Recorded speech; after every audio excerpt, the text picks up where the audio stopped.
તો ખેડૂત મિત્રો, આજે 19 સપ્ટેમ્બર સિસ્ટમ પાછી મજબૂત થઈ થોડી આગળ આવે અને આજે અસર વધારે જોવા મળે, તેમજ એક યુએસી જે અરબી સમુદ્રમાં છે સક્રિય અને તે પણ આપશે સપોર્ટ.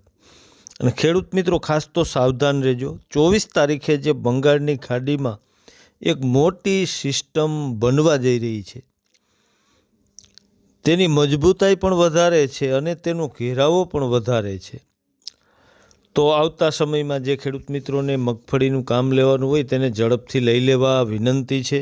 મોટા વરસાદની એક શક્યતા દેખાઈ રહી છે અને આજના વરસાદના રાઉન્ડમાં વધારો થશે, જેમ કે વલસાડ, નવસારી, ડાંગ, તાપી, સુરત, ભરૂચ, નર્મદા, વડોદરા, છોટાઉદેપુર, દાહોદ, પંચમહાલ, મહીસાગર, ખેડા, આણંદ, બોટાદ, ભાવનગર, અમરેલી, ગીર સોમનાથ, જૂનાગઢ, રાજકોટના પણ અમુક ભાગ, સુરેન્દ્રનગરના પણ અમુક ભાગો તેમજ પશ્ચિમ સૌરાષ્ટ્રમાં પડી શકે વરસાદ.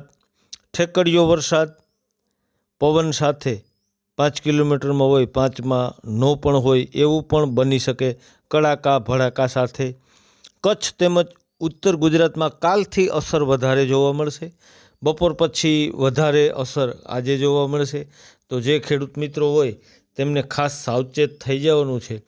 અને આમ તો વિદાયના પવનો જે છે તે સિસ્ટમને 4 દિવસથી રોકી રહ્યા છે, પણ હવે સિસ્ટમને યુએસીનો સપોર્ટ મળે છે અને વિદાયના પવનોય ધક્કો મારે, આમ ત્રિવેણી સંગમ થઈ ગયું છે.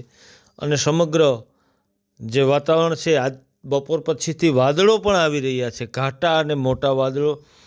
તો સાવચેત રહેવાનું છે. મગફળીનું કામ ઝડપથી લઈ લેવાનું છે અને જે ખેડૂત મિત્રોને મગફળીમાં પાણીની જરૂર છે તેમને પણ આવતા સમયમાં સંતોષકારક વરસાદ મળી જાય એવું દેખાઈ રહ્યું છે.